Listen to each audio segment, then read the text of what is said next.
میں حیدر کرار کے سائے میں پلا ہوں, میں فاطمہ زہرا کی دعاؤں کا صلہ ہوں, عباس میرا نام علمدار وفا ہوں.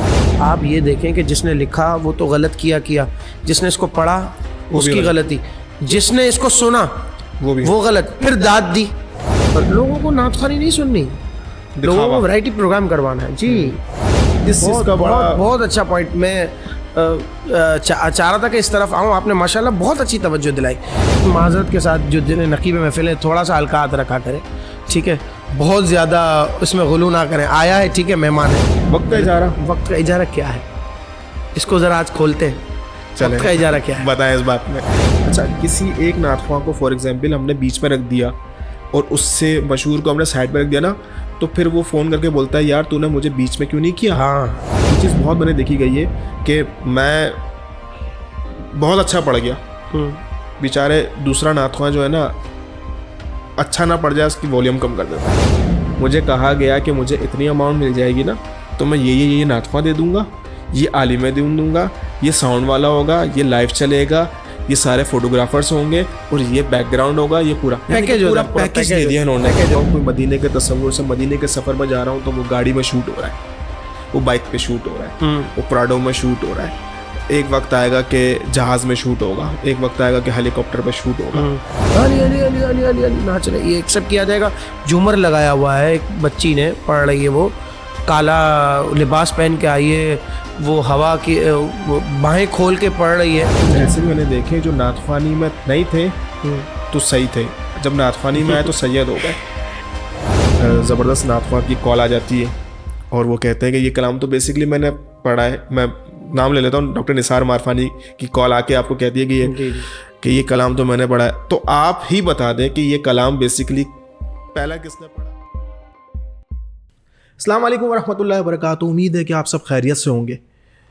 ایک بار پھر خوش آمدید کرتا ہوں نبیلس وائس باکس کے اندر, کیونکہ یہ ایک زبردست سا پوڈ کاسٹ لے کر آیا ہے جس کے اندر میں کھل کے بات کرنے لگا ہوں, کیونکہ میں خود نعت خوانی کی فیلڈ سے وابستگی ہے اور میں جو فیل کرتا ہوں نا وہ میں چاہ رہا ہوں کہ آپ لوگ کو بھی اس چیز کے بارے میں بتاؤں. ہو سکتا ہے کہ آپ لوگ بھی اس بارے میں سوچ رہے ہوں گے, بٹ نعت خوانی کے اندر اس وقت جو ایک پیٹرن ان ہوا ہے. اچھا میں ایک بات کہوں, نعت خوانی بیسکلی اب ایک پوری انڈسٹری ہو گئی ہے. آپ بولو گے یار کیسی بات کر رہے ہو نبیل بھائی ٹرو بات ہے. نعت خوانی جو ہے نا ایک انڈسٹری ہو گئی ہے. آپ اپنے ہی گھر کے ایونٹ میں کپڑے نئے پہنو, آ جاؤ, کیونکہ آج کل جتنے بھی آرگنائزر ہیں وہ یہ کہتے ہیں کہ آپ اتنی اماؤنٹ کے اندر ہمیں بتا دیں آپ کا بجٹ, ہم اس میں عالم دین بھی دے دیں گے, نعت خواں بھی دے دیں گے, ساؤنڈ بھی دے دیں گے, اسٹیج بھی دے دیں گے اور آپ کا پورا ڈیکوریشن بھی کر دیں گے. تو یہ انڈسٹری نہیں تو کیا ہے بھائی, انڈسٹری تو ہے. اور اس انڈسٹری کے اندر جو کام ہو رہے ہیں اس کو ہم نے ہائی لائٹ کرنا لازمی ہے. اس لیے میں اس پوڈ کاسٹ کے اوپر بات کرنے لگا ہوں. اور اس پوڈ کاسٹ میں جو میرے ساتھ میرے دوست علامہ مولانا حافظ محمد بلال رضا قادری صاحب ہمارے آج کے مہمان بھی ہیں, اور بہت ہی زبردست قسم کے ایک نعت خواں بھی ہیں, عالم دین بھی ہیں. ایز اے عالم دین ان کو ہم اپنے پروگرام میں اپنے پوڈ کاسٹ میں ان کو خوش آمدید کرتے ہیں, کیونکہ میں انڈسٹری کے بارے میں بات کرنے لگا ہوں. نعت خوانی کا بولوں گا تو ٹھیک ہے, بٹ نعت خوانی کی انڈسٹری کے بارے میں کھل کے بات کرنے لگا ہوں. جو آج کل ایک گروپ بندی چل رہی ہے نا اس کے اوپر ایک کھل کے بات ہونے جا رہی ہے. تو اس پوڈ کاسٹ کو آپ لوگ اینڈ تک دیکھیے گا. السلام علیکم ورحمۃ اللہ وبرکاتہ. وعلیکم السلام ورحمۃ اللہ. Thank you so much Bilal بھائی. یہ سمجھ لیں کہ جتنی خوشی ہو رہی ہے, اتنے سارے میں نے پوڈ کاسٹ کر لیے نا. یہ جو پوڈ کاسٹ میں کرنے جا رہا ہوں مجھے لگتا ہے یہ میرے لیے بھی بڑا امپورٹنٹ ہے, کیونکہ آج مجھے لگتا ہے کہ یہ بڑی کھل کے اس میں بات ہونے جا رہی ہے اور بہت سارے کانسیپٹس جو لگتا ہے نا آپ لوگ کے دماغ میں چل رہے ہیں وہ سب کلیئر ہو جائیں گے. کیوں کھل کے بات کرنے جا رہے ہیں بلال بھائی سے. ٹھیک ہے بلال بھائی, تھینک یو سو مچ. آپ نے مجھے پتا ہے آپ کی بہت مصروفیات ہے, آپ میرے پوڈ کاسٹ کی زینت بنے ہیں. اس پوڈ کاسٹ کو ہم نے پبلک کے لیے اتنا زبردست میسنجر بنانا ہے کہ یہ پوڈ کاسٹ کمنٹ سے بھر جانا چاہیے کہ بھائی نبیل بھائی آپ کو یہ بھی کور کرنا ہے, آپ کو یہ بھی کور کرنا ہے, اور ایٹ لیسٹ ہمیں یہ فیل ہو کہ یار اس پوڈ کاسٹ کے ذریعے جو ہے نا ایک زبردست سا میسج چلا گیا ہے. By the way thank you so much Bilal بھائی. ویلکم. پہلا جو پوائنٹ ہے وہ اسی بات پہ کرنے لگا ہوں کہ الحمدللہ نعت خوانی کے اندر ایک عرصے سے میں آپ کو دیکھ رہا ہوں, اللہ نے بڑی عزتوں سے آپ کو نوازا ہے. آج کل کے جو شاعر ہیں, ہم ان پہ لے کے چلتے ہیں اپنا کانٹینٹ کو, شروعات ہی یہاں سے کرتے ہیں نا, کہ آج کل کے جو شاعر ہیں وہ شاعری بہت اچھی کرتے ہیں, ٹھیک ہے, بٹ اس شاعری کے پروٹوکولز کو پوری طریقے سے ایکسیپٹ نہیں کر رہے ہیں. وہ ایسا کیا کریں جس سے لگے کہ یار یہ شاعری اچھی بھی ہے, اس کو نبھائی بھی جا سکتی ہے, اور ایک شاعر کا رہن سہن حلیہ کس طرح کا ہونا چاہیے؟ بسم اللہ الرحمن الرحیم. سب سے پہلے تو آپ کا بھی بہت شکریہ, تھینک یو سو مچ. میرا شکریہ ادا کیا, اور میں بھی چاہتا ہوں کہ اس پوڈ کاسٹ کے ذریعے بہت سے لوگوں تک بہت سی ایسی چیزیں انشاءاللہ ریلیجس پوائنٹ آف ویو سے پہنچیں گی کہ جو خدشات ہیں انشاءاللہ اس کا ازالہ ہو جائے گا انشاءاللہ, اللہ نے چاہا تو. آپ نے پوچھا ہے کہ شاعر کو کیسا ہونا چاہیے اور ایک شاعری کرنے والا کن کن چیزوں کا خیال رکھتا ہے. یہ سوال اس لیے پوچھا کیونکہ آپ خود بھی ماشاءاللہ سے شاعری کرتے ہیں. اچھا, ایک بات میں آپ کو بتاؤں, میں تو باقاعدہ کوئی شاعر نہیں ہوں. اللہ پاک نے حضور کے ذکر کے صدقے عزت عطا کی, خود تھوڑی بہت تب آزمائی کر لیتا ہوں. باقاعدہ جو شاعر ہوتا ہے وہ تو ایک فنی اعتبار سے اوزان اور ابحار ان سب چیزوں کو سیکھ کر باقاعدہ اس کا ایک پورا کورس ہوتا ہے شاعری کا. اس کو تختی کسے کہتے ہیں, عروض کیا ہے, اور اوزان کیا ہیں, ابحار کیا ہے, یہ ساری ایک بحث ہے. تو جو ایک سلجھا ہوا سیکھا ہوا شاعر ہوتا ہے نا, وہ ان تمام چیزوں کو مد نظر رکھتے ہوئے ایک اپنے اندازے سے شاعری کرتا ہے. اور پھر شاعری میں بھی صرف مذہبی شاعری نہیں ہوتی, اس کے علاوہ بھی ہے. تو وہ شخص کے جس کے تخیل میں, جس کے ذہن میں, جس کے ارد گرد کے ماحول میں اس طرح کی بہت سی چیزیں پائی جائیں کہ جو وہ اپنی شاعری میں پرو دے اچھی انداز سے, صحیح لغت کو سامنے رکھتے ہوئے. اب جیسے اردو شاعر ہے تو وہ بلاغت اور فصاحت کو بھی مد نظر رکھے. ایسا نہ ہو کہ بس جو بازاری لفظ استعمال ہو رہا ہے وہی لفظ جو ہے وہ اپنی شاعری میں استعمال کرے. یہ صرف میں عام شاعری کی بات کر رہا ہوں, ابھی مذہبی شاعری کی طرف نہیں آیا ہوں. آپ اس سے اندازہ کیجئے کہ ایک عام شاعری کے لیے ان تمام قیودات اور باؤنڈیشنز سے گزرنا ہوتا ہے. تو جو شاعری اللہ اور اس کے رسول کی بارگاہ میں کی جائے, یعنی جس سے اللہ کی حمد بیان کرنی ہو, جس میں نبی کی نعت یا نبی کی بارگاہ میں استغاثہ ہو, یا اس طرح کے بزرگوں کے حوالے سے کوئی شان ان کی بیان کی جائے, تو اس میں کتنی حد تک چیزوں کا خیال رکھا جائے گا. ایک شاعر کو ان تمام چیزوں کا خیال رکھنا ہے. مثال کے طور پہ ایک لفظ ہے کہ تجسس کرنا. اب یہ تجسس کے اور بھی بہت سے الفاظ مترادف استعمال ہوتے ہیں. تجسس کا ایک ورڈ ہے, دو معنی. ہاں, تجسس کا ایک ورڈ ہے کہ ٹوہ میں نہ پڑ جانا. ولا تجسسوا قرآن پاک میں آیا تو اس کا ترجمہ آیا ٹوہ میں نہ پڑ جانا. اب اس تجسس میں آپ فکر کو بھی لا سکتے ہیں, فکر نہ کر لینا. آپ اس تجسس میں اور بھی بہت سے, لیکن اگر بازاری الفاظ دیکھے جائے گا تو اس میں ایک لفظ آئے گا پنچات کرنا, جیسے عام طور پر ہمارے یہاں کہا جاتا ہے. وہ خاص کر کراچی والے تو اس حوالے سے بڑے زیادہ جو ہے وہ بدنام ہے کہ ان کو, ہاں, بازاری جو لینگویج ہے وہ بہت زیادہ لینگویج میں اس کو یہ کاؤنٹ کر سکتے ہیں. تو ایک شاعری کرنے والے کو ان تمام چیزوں کو مد نظر رکھتے ہوئے شاعری کرنی ہے, ایک چیز.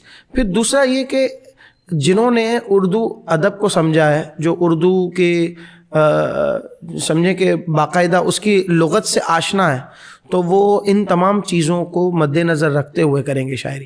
آپ ماضی قریب کے بزرگوں کی شاعری دیکھیں جس میں بڑے بڑے نامچین شعراء ہیں. میں مذہبی شعراء کی فی الحال بات نہیں کر رہا, آپ ڈاکٹر اقبال کو پڑھیں, آپ اردو کے شعراء فیض احمد فیض کو پڑھیں, آپ امجد اسلام امجد کو پڑھیں, تو آپ کو اندازہ ہوگا کہ ان کی شاعری اور فی زمانہ ہونے والی شاعری میں کتنا فرق ہے, لفظ کے اعتبار سے کتنا خیال رکھا جاتا ہے. اب آ جائیں مذہبی شاعری پر, تو ہم چونکہ خود بریلوی کہلاتے ہیں, امام اہل سنت کے فالوور ہیں, تو زیادہ ہم اس بات کو پسند کرتے ہیں کہ ہمارے بزرگوں کی شاعری جو عشق سے لبریز ہے. اور یہ صرف یہ نہیں, اب اس پر تو ایک الگ ٹاپک بن سکتا ہے کہ امام اہل سنت کی شاعری میں کیا کیا کمالات ہیں. میں نے اس پر ایک سیر حاصل گفتگو ایک پوڈ کاسٹ میں کی ہے, انشاءاللہ ممکن ہوا تو اس کو بھی کبھی ہم ریکارڈ پھر دوبارہ سے کریں گے. تو اس میں بہت سی چیزیں ایسی ہیں کہ انہوں نے ایک لائن لی, اس میں ادب کا خیال بھی رکھا, ساتھ ساتھ قرآن و حدیث کی تشریح کو بھی بیان کر دیا. جیسے ایک شعر ہے, آپ اور میں بچپن سے سنتے ہیں, کون دیتا ہے دینے کو منہ چاہیے. اب بظاہر ایسا لگتا ہے کہ بھائی دیا تو ہاتھ سے جاتا ہے, لیکن یہاں لفظ منہ استعمال کیا, تو کوئی نہ کوئی شاعر کے پیچھے بات پس پردہ پوشیدہ ہے جس کو وہ اپنے انداز سے بیان کر رہا ہے. جب پڑھتے ہیں مطالعہ کرتے ہیں تو ہمیں پتہ چلتا ہے بھائی یہ تو حدیث پاک کا مفہوم ہے کہ حضور نے فرمایا اچھے چہرے والوں سے اپنی حاجتیں طلب کرو. آسان سا کلام ہے, سب سے اولا و اعلیٰ ہمارا نبی, بظاہر بڑا سہل ممتنع کلام ہے, لیکن اس میں اس طرح کی چیزوں کا انوالو ہونا یہ اس بات کی دلیل ہے کہ شاعر بڑا پختہ ہے. پھر انہی کے خانوادے میں آپ استاد زمن شہنشاہ سخن کو دیکھ لیں, انہوں نے تو ایسے ایسے قافیے اور ایسے ایسے ردیف پر کلام کہے کہ شاید اب اس کی مثال بھی نہ ملے. عرض یہ انہوں نے ایک ردیف رکھ دیا, اب اس پر پورا کلام لکھ دیا. پسند اس پر ایک کلام لکھ دیا, عزیز اس پر ایک کلام لکھ دیا, رونق اس پر ایک کلام لکھ دیا, جمال اس پر ایک کلام لکھ دیا. لوگ سوچتے ہی رہے. اچھا یہ تو ہو گئی ماضی قریب کے بزرگ. پھر اس کے بعد ایک پیڑھی آئی جو خاص طور سے میں شیر کراچی کی یہاں نمائندگی ہو رہی ہے, میں بات کروں گا ادیب رائے پوری صاحب, اقبال عظیم صاحب, پھر اس کے بعد آدم چشتی صاحب. تو بیسیکلی کراچی کے نہیں تھے, لیکن یہ اس جنریشن کی میں بات کر رہا ہوں کہ جہاں شاعری کو باقاعدہ شاعری ہر اعتبار سے سمجھا جاتا تھا. قمر انجم صاحب ہیں, علامہ ریاض الدین سہروردی صاحب ہیں, اور پھر اسی پیڑھی کے ایک آخری نام چن شاعر تھے خالد محمود نقشبندی صاحب, جو سب سے آخر میں جن کا وصال ہوا. ان کے جانے کے بعد تو ایسا لگتا ہے کہ اب شاعری کرنے والوں کو تو بہت زیادہ محنت درکار ہے. فی زمانہ بھی کچھ شاعر ہیں, علامہ نثار اجاگر صاحب ہیں ماشاء اللہ, پرسنلی میں ان کو پسند کرتا ہوں, میرے ساتھ لاسٹ پوسٹ کارڈ جی ماشاء اللہ جی میں نے دیکھا, بالکل آپ نے بتایا. تو اجاگر صاحب ہیں, اس کمال کے بندے ویسے نو ڈاؤٹ ماشاء اللہ, ان کی بات اور کمال کی شاعری بھی بڑی کمال کی کرتے ہیں, خود کمال شخصیت ہیں اور شاعری بھی بہت کمال کرتے ہیں. ایسا ہی ہے. ہم میں سے اکثر نعت خواں احباب ان کی بہت اس حوالے سے جو ہے وہ تعاون یہ کرتے بھی ہیں اور ہم ان کی مدد بھی لیتے ہیں. تو ان کے اور جیسے عبد الواحد مسافر صاحب ہیں, وہ بھی بہت اچھی شاعر کرتے ہیں, اور اس طرح کے 3-4 اور نام ہیں. تو اس طرح کے اگر ناموں کو پر غور کیا جائے نا تو ان کو یہ ساری چیزیں, اچھا وہ خود عالم دین ہے نا, تو یہ ایک فیکٹ یہ بھی ہے کہ جیسے ابھی آپ نے اس انٹرو کروایا تو آپ نے کہا کہ بھائی شاعر بھی ہیں اور عالم بھی ہیں اور نعت خواں بھی ہیں, تو 3-4 کوالٹیز آپ نے جمع کر دی. حالانکہ میں اس لائق نہیں ہوں, یہ آپ کا بڑا پن ہے, لیکن آپ نے جب جمع کیا تو آپ کے ذہن میں کہیں نہ کہیں یہ ہوگا کہ بھائی عالم ہے تو شاعری اچھی کرتا ہوگا. ایسا ہی ہے کیونکہ وہ یہ اس سے کنیکٹڈ ہے. جی بیلنس ہوتا ہے اس میں. جی تو جب آپ علم آ رہا ہے نا آپ کے پاس, تو کہیں نہ کہیں اس میں یہ میٹر کرتا ہے, کہیں نہ کہیں اس کی انوالومنٹ ہے کہ ادب علم, یہ ادب ہے, اردو ادب ہے, اور اس کا علم سے بڑا گہرا تعلق ہے. تو ایک اچھا شاعر اگر عالم ہوگا تو اس کی شاعری میں وہ چیز آپ کو محسوس ہوگی, نظر آئے گی, جیسا ابھی ہم نے اجاگر صاحب کی بات کی. تو ایک اچھے شاعر کو میں سمجھتا ہوں کہ کتابوں سے آشنا ہونا چاہیے, کتابیں پڑھی ہوئی ہوں تو یہ اس کی شاعری میں بہت زیادہ مدد دیتی ہے. ورنہ پھر ہوتا کیا ہے کہ چل بھاگ ادھر سے, چل ہٹ جا ادھر سے, اور اس طرح کی شاعری. ایسا بھی دیکھا ہوتا ہے کہ کچھ ایسے ورڈ ہوتے ہیں جو آپ کو لگتا ہے کہ یار یہ ورڈ جو ہے اسپیسیفک ہے, اللہ رب العزت کے لیے استعمال کرنا ہے, تو وہ ورڈ کو بھی جو ہے وہ آپ صلی اللہ علیہ وسلم کے لیے استعمال کر دیتے ہیں. ایون کہ کوئی ایسے ورڈز جو آپ صلی اللہ علیہ وسلم کے لیے استعمال کرنے ہیں وہ صحابہ اکرام کے لیے استعمال کر دیتے ہیں.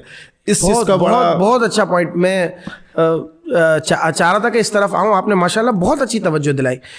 شاعری میں یہ بہت زیادہ میٹر کرتا ہے کہ آپ یہ دیکھیں کہ آپ کس ہستی کی بارگاہ میں شاعری کر رہے ہیں. اچھا اللہ تبارک و تعالیٰ واجب الوجود ہے, اس کا کوئی جوڑ نہیں ہے, اس کا کوئی ہمسر نہیں ہے, اس کا کوئی شریک نہیں ہے. یہ ہمارا کہ ہر مسلمان کا ایمان ہے, اور کوئی اگر اس پر ایمان نہ رکھے تو وہ دائرہ اسلام سے خارج ہو جائے. اب ایسی سچویشن میں آپ اگر اللہ کی حمد بیان کر رہے ہیں, اللہ نہ کرے کوئی نہ کوئی ایسا جملہ نظر آ جائے کہ جس میں کوئی اللہ نہ کرے, اللہ یعوذ باللہ شرک کا پہلو نمایاں ہو رہا ہو, تو پھر ایسی صورت میں آپ کی وہ شاعری کی حیثیت کیا رہ جائے گی؟ الٹا آپ کی شاعری آپ کے گلے آ جائے گی. دائرہ اسلام کا میں آپ کو کہہ رہا ہوں اتنا بڑا مسئلہ, اس سے بڑا مسئلہ کیا ہوگا؟ ایک چیز, پھر غلو بھی نہ ہو کمی بھی نہ ہو, غلو نہ ہو کمی نہ ہو, اس بات کو مد نظر رکھنا ہے. پھر اس کے ساتھ ساتھ وہ الفاظ کہ جن کے ایک سے زائد معنی نکلتے ہوں. آپ یہ تو کہیں کہ چلو ٹھیک ہے شرک نہیں کیا ہم نے, ان تمام چیزوں سے بچتے رہے. اب جیسے اللہ کو میاں کہا جاتا ہے, اللہ کو اللہ میاں کہنا, یہ میں ماشاءاللہ آپ لوگ جو سن رہے ہیں ان کی توجہ بھی چاہوں گا کہ دیکھیں کسی بھی ورڈ کے ایک سے زائد معنی نکلتے ہوں اور اس میں سے ایک معنی بھی برا نکلتا ہو تو وہ ذات باری تعالیٰ کے لیے استعمال نہیں ہوگا. جیسے لفظ اللہ میاں, اب میاں کیا ایک معنی تو بہت اچھا ہے, عظیم بڑا, لیکن ایک معنی اللہ تبارک تعالیٰ کے شاہ نشان نہیں ہے, اس کو میں ڈسکس نہیں کرنا چاہ رہا. تو اس طرح کے بہت سے الفاظ ہیں کہ جن کے چناؤ میں ہمیں اس بات کی بہت احتیاط کرنی ہے ایک چیز. پھر پیارے آقا صلی اللہ علیہ وسلم کی اگر شان پر بات کی جائے تو اس میں تو ہمارے قبلہ مرشد گرامی علامہ سید شاہ طراب اللہ قادری صاحب علیہ رحمہ فرماتے تھے نعت لکھنا ایسا ہے جیسے گویا تلوار کی دھار پر چلنا.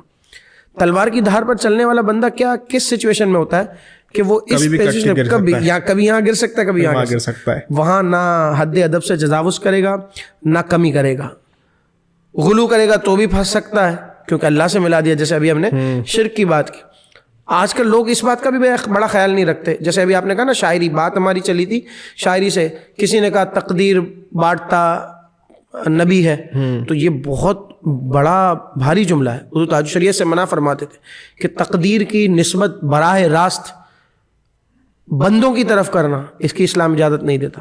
اور بہت سی ایسی چیزیں. اب یہ بعض لوگوں کو یہ لگے گا یہ بریلویوں کے ایسی باتیں کر رہے ہیں. جی جو بات فیکٹ ہے وہ لوگوں تک پہنچنی چاہیے. ہمارے لوگ بہت زیادہ غلو کر چکے ہیں ان تمام چیزوں میں. وہ اس بات کا ادراک ان کو ہے ہی نہیں, وہ خیال ہی نہیں کرتے کہ بھائی بس جو آ رہا ہے اس کو لکھ دیا اور اسی پر سبحان اللہ. اچھا آپ یہ دیکھیں کہ جس نے لکھا وہ تو غلط کیا, جس نے اس کو پڑھا اس کی غلطی, جس نے اس کو سنا وہ غلط, پھر داد دی. ہمارے یہاں داد میں بھی کوئی کمی نہیں رہتی. ہاں سبحان اللہ کھڑے ہو جائیں گے سارا چار دائرہ بنا کر ایک ہی صف میں کھڑے ہو گئے. ہاں وہ سارا جو ہے نا وہ نذرانہ اڑانا شروع کر دیں گے. ارے بھائی آپ سوچو تو صحیح, اس نے ایسا جملہ ادا کیا ہے کہ وہ جملہ موضوع ہے یا نہیں, نبی کے شائن شان بھی ہے یا نہیں. امام بوصیری علیہ رحمہ پرانے بزرگ ہیں, قصیدہ بردہ شریف انہوں نے لکھا ہے. فرماتے ہیں اپنے قصیدہ بردہ شریف میں دع مدعتہ النصارى فی نبیہم واحکم بما شئت مدحا فیہ واحتکمی. آپ کو یہ پابندی نہیں, آپ جو چاہے حضور کی شان میں بیان کریں, لیکن ایک باؤنڈیشنز بتا دی, ایک قیودات میں سے ایک قید بتا دی, دع مدعتہ النصارى, جو عیسائیوں نے کیا جو نصارہ نے کیا وہ نہ کریں. اچھا. اس کے علاوہ جو چاہے کریں. اب عیسائیوں نے کیا کیا, قرآن پاک بتاتا ہے وہ اللہ کے ساتھ شریک ٹھہراتے تھے, نبیوں کو اللہ کا بیٹا بتاتے تھے, معاذ اللہ ثم معاذ اللہ. تو ہمارے یہاں جب یہ چیزیں حد سے تجاوز کر گئیں تو لوگوں نے اس بات کا خیال ہی نہیں کیا. اسی طریقے سے مولا کائنات مولا علی کرم اللہ تعالی وجہ الکریم, ان کی بارگاہ میں جب حاضری دی جاتی ہے تو ان تمام چیزوں کا تو میں آنے لگا تھا کہ بلال بھائی کہ آج کل کیا ہوتا ہے کہ جب بات کرنے لگتے ہیں نا کہ کوئی بھی نعت خواں اگر تھوڑا شروع ہو جاتا ہے کہ وہ علی علی کرنا شروع کر دیا, علی علی کرنا شروع کر دیا, تو ہمارے اپنے ہی لوگ اس پہ انگلیاں اٹھاتے ہیں کہ یار الحمدللہ ہم خلفائے راشدین چاروں کو مانتے ہیں, ٹھیک ہے, آپ علی علی کو اتنا ہائی لائٹ کر رہے ہو, بھائی صدیق اکبر کو کیوں نہیں کر رہے؟ بھائی ٹھیک ہے کہ آپ مولا علی کی بارگاہ کے اندر بہت سارے قصیدہ پڑھتے ہو اور بہت ساری چیزیں حسنین کریمین کے بارے میں پڑھتے ہو, اہل بیت کا ذکر کر رہے ہوتے ہو, ہمارے لوگوں کو یہ بات سمجھ میں نہیں آ رہی ہوتی ہے اور وہ ایسا بیہیویئر کرتے ہیں کہ یار یہ ہمارے نعت خواہوں کو اچانک ہو کیا گیا ہے, علی علی کر رہے ہیں. تو اس کے اوپر بھی ایک تھوڑی سی نظر ڈالنی چاہیے, ہمیں اس کے اوپر فوکس کرنا چاہیے. بھائی یہ دیکھیں گے کہ موقع محل کیا کہتا ہے. اب دیکھیں نا, میں اکثر جب نعت کلاس لیتا تھا تو اپنے بچوں کو یہ بات سمجھاتا تھا کہ آپ اگر کسی ایصال ثواب کی محفل میں جا رہے ہیں, آپ میلاد کا کلام پڑھیں گے تو لوگ, حالانکہ میلاد کا کلام پڑھنا ایسا ہی ہے, منع نہیں ہے, اچھی بات ہے. کوئی مثال میں آپ کو ایک سینیریو کی مناسبت کے امیجن کریں, سلیکشن کرنی ہے. آپ سویم کی محفل میں گئے, کسی نے آپ سے کہا کہ بھائی آپ نعت سنا دیں. اب آپ نعت سنا رہے ہیں, بجائے اس کے کہ آپ کو پڑھنا چاہیے سبز گنبد والے یا مناجات پڑھنی چاہیے یا الہی ہر جگہ, آپ پڑھ رہے دھوم مچا دو آمد کی, کیسا عجیب سا ماحول ہو جائے گا, آکورڈ سا ہو جائے گا. یہ بھی کہ اس کو کیا ہوا, حالانکہ یہ نعت پڑھنا منع نہیں ہے. بھائی میلاد تو منع, نور والا ہے, کس نے پڑھنا شروع کر دیا, تو وہ مطلب وہ موقع کی مناسبت نہیں. صحیح ہے. تو جب آپ کسی بھی چیز کو اس کے دائرے میں رکھیں گے نا, خانے میں رکھیں گے نا, تو یہ نوبت نہیں آئے گی. ہمارے یہاں انفارچونیٹلی ہوتا یہ ہے کہ ہم اپنے دائرے کو چھوڑ کر دوسری جگہ جانا شروع کر دیتے ہیں. حضرت ابوبکر صدیق رضی اللہ تعالیٰ عنہ کی منقبت ہو یا مولا کائنات کی بارگاہ میں حاضری ہو, آپ جب بیلنسڈ رہیں گے نا, جب آپ ان چیزوں کو مد نظر رکھیں گے نا کہ بھائی یہاں پہ موقع کیا ہے, مناسبت کیا ہے, تو اب اچھا اس کے اپوزٹ میں جا رہا ہوں, بعض دفعہ اس کے بالکل اگینسٹ بھی ہو جاتا ہے, تو اس کی بھی میں فیور نہیں کر رہا ہوں. دونوں طرف بیلنس رہے, اعتدال رہے. ہمارا مذہب کیا, ہمارا مسلک کیا ہے, معتدل مسلک ہے. ہم محبت والے ہیں, ہم مولا کائنات کی اور تمام صحابہ کرام علیہم رضوان کی محبت دل و جان سے کرتے. تو یہ چیز جب آپ کے سامنے ہے تو اس میں آپ بیلنسڈ رہیں. جہاں بہت زیادہ غلو کریں گے وہاں بھی آپ کو اس طرح کے معاملات کا سامنا کرنا پڑے گا. جہاں آپ صرف نظر کریں گے تو وہاں بھی ان تمام چیزوں سے آپ کو بھگتنا پڑے گا. ٹھیک, ماشاء اللہ. ایک اور چیز بھی بلال بھائی ایک چیز نظر آتی ہے اور میں خود بھی دیکھتا ہوں, الحمدللہ اس چیز کو آپ زیادہ قریب سے دیکھ سکتے ہیں. ہمارے پاکستان کے اندر جتنے شہر ہیں الحمدللہ ہر جگہ پر حضور کا ذکر کرنے والے ہیں, اور اللہ کا لاکھ لاکھ شکر ہے. بالخصوص مجھے ایسا فیل ہوتا ہے, آپ آئی نو کہ آپ نے بھی چیز فیل کی ہوگی, کہ کراچی کے جو ناطخواں ہیں اس پہ بہت خاص کرم مجھے نظر آیا کہ جو دیگر ممالک میں جا کے حضور کی ثنا خوانی کر رہے ہوتے ہیں, سب کچھ کر رہے ہوتے ہیں, تو آپ کو نہیں لگتا کہ یار اس چیز کو پاکستان کے لیے ایک پلس پوائنٹ ہونا چاہیے؟ آپ نے جیسے پوچھا نا کہ ایسا کیوں ہے کہ کراچی والے ہی بہت زیادہ نظر آتے ہیں. آپ پاکستان, انٹیریئر پاکستان دیکھیں, آؤٹ آف پاکستان دیکھیں, نمائندگی نعت خوانی کی حیثیت سے زیادہ تر کراچی والوں کی ہو رہی ہوتی ہے. بڑے بڑے نام ہیں ماشاءاللہ. الحاج اویس رضا قادری صاحب کی تو کیا ہی بات ہے, صدیق اسماعیل صاحب ہیں, لیجنڈس, خورشید احمد صاحب ایک عرصے تک ماشاءاللہ میں اللہ پاک ان کے درجات بلند فرمائے. تو نہیں بڑے بڑے لوگ ہیں, نام لینے کے لیے جائیں گے تو شاید اس کے لیے ایک الگ پوڈ کاسٹ چاہیے ہوگی. پھر ہماری عمر کے اور نعت خواں حضرات ہیں. پھر اب تو ماشاءاللہ ایک جونیئر جنریشن بھی تیار ہے آلموسٹ, کہ جو ماشاءاللہ لیئر وائز ڈیوائڈ ہو گئے ہیں. جی, کہ ایک لیئر ہو گئی, اب جی ایسا ہی ایگزیکٹلی. اور اب ایسی سچویشن میں وہ نمائندگی کر رہے ہیں پاکستان کی, پورے پاکستان کی نمائندگی ان کی طرف سے ہو رہی تھی. اور کتنے تو خوش نصیب ایسے ماشاءاللہ جس میں ستارہ امتیاز اور ماشاءاللہ بڑے بڑے نشانات ان کو ایوارڈ کی صورت میں ملے. وجہ میں آپ کو بتاتا ہوں, دو چیزیں. ایک تو یہ کہ کراچی شہر پر بزرگوں کا خاص کرم. الحمدللہ آپ دیکھیں بہت بڑے بڑے نام, قائد اہل سنت علامہ شاہ احمد نورانی علیہ رحمہ, میرے مرشد گرامی حضرت علامہ سید شاہ تراب الحق قادری علیہ رحمہ, اور اس طرح کے اور بہت سے بڑے بڑے جید علماء کرام ہیں ماضی قریب میں جو گزرے پاکستان بننے کے بعد, جن کی محنتیں لوگوں کو نظر آ رہی. انہوں نے کیا کیا, اپنے شہر کراچی میں اپنے اپنے علاقوں میں مدارس قائم کیے, جگہ جگہ لوگوں علماء کے جلسے ہوئے, کانفرنسز ہوئیں, اور لوگوں کو ایک دین سے قریب کیا. میرے دادا مرشد علامہ قاری محمد مصلی الدین صدیقی, ایک بات میں آپ سے شیئر کروں, انہوں نے شب بیداری کے حسین پروگرام کا تصور دیا. اس سے پہلے ایسا نہیں ہوتا تھا.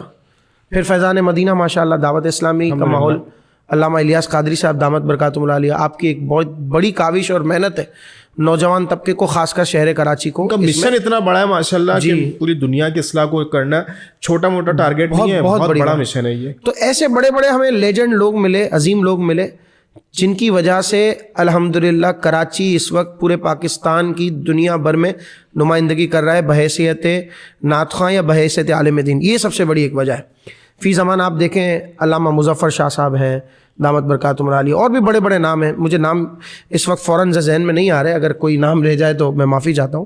کبھی ایسا ہوتا ہے کہ بھائی ان کا فلاں کا نام ذکر نہیں کیا. یہ وہ ایک چنیدہ نام ہے جو جن سے مطلب ایک رابطہ رہتا ہے کسی بھی حوالے سے, مطلب وہ فوراً سے ذہن میں آ جانے والے نام ہیں. اب ایک تو یہ وجہ ہی ہے. دوسری وجہ کہ جب شعور آ گیا نا, مدارس اکیڈمیز قائم ہو گئیں, مساجد بھرنے لگیں, تو لوگوں کو تربیت کا شعور آ گیا. یعنی جب علماء کے پاس لوگ بیٹھنے لگے, جیسے میرے اور آپ کے والد جب علماء کی خدمت میں بیٹھے تو انہوں نے ہمیں یہ شعور دیا کہ بیٹا دیکھو دین یہ ہے, دین یہ ہے. اس کے برعکس جب ہم آؤٹ آف کراچی دیکھتے ہیں, دوسری جگہوں پر اکیڈمیز تو ہیں لیکن ایسا ماحول نہیں ہے جیسا کراچی میں, جیسے علماء کرام کی محنتیں, اور پھر اس کے بعد بچوں کی والدین جو تربیت کرتے ہیں, ایسا ماحول آپ کو نظر نہیں آئے گا. اب وہ جب دین سے قریب ہو گئے تو ان کو نعت پڑھنے کا جذبہ آیا, علم دین حاصل کرنے کا جذبہ آیا. تو یہی وجہ ہے کہ یہ پروموشن کا ذریعہ اور سبب بنے آؤٹ آف پاکستان. یہ تو ہو گئی ایک چیز. پھر دوسری آپ نے پوچھا کہ جب یہ واپس آتے ہیں تو ان کے یہی پوچھنا چاہ رہے تھے آپ کہ ایٹیٹیوڈ میں بہت چینجنگ آ جاتی ہے. اس کی ایک وجہ یہ بھی ہو سکتی ہے کہ خدا جب حسن دیتا ہے نزاکت آئی جاتی ہے. اگر اس میں کوئی قابل آدمی ہے تو کہیں نہ کہیں ہمیں اس کی رعایت رکھنی پڑے گی. اب جیسے بہت سے لوگ ہیں, بعض میں جاتا ہوں محفل میں, ارے آیا اب 6 لوگوں کو اٹھائے گا, ساؤنڈ آئے گا, اس کے لوگ آئیں گے, ہار پہنانا پڑے گا, کھڑے ہو کر استقبال کرنا پڑے گا. ہوتا ہے بھائی, اگر میں نے یہی کہا نا کہ اگر وہ ڈیزرو کرتا ہے تو تھوڑی بہت آپ قربانی دے دیں. آپ اپنے اسٹارز کے لیے کھڑے ہی ہو جاتے ہیں نا. یہاں آپ ایک کانسرٹ کروا لو, لاکھوں لوگ چلے جاتے ہیں, گناہ میں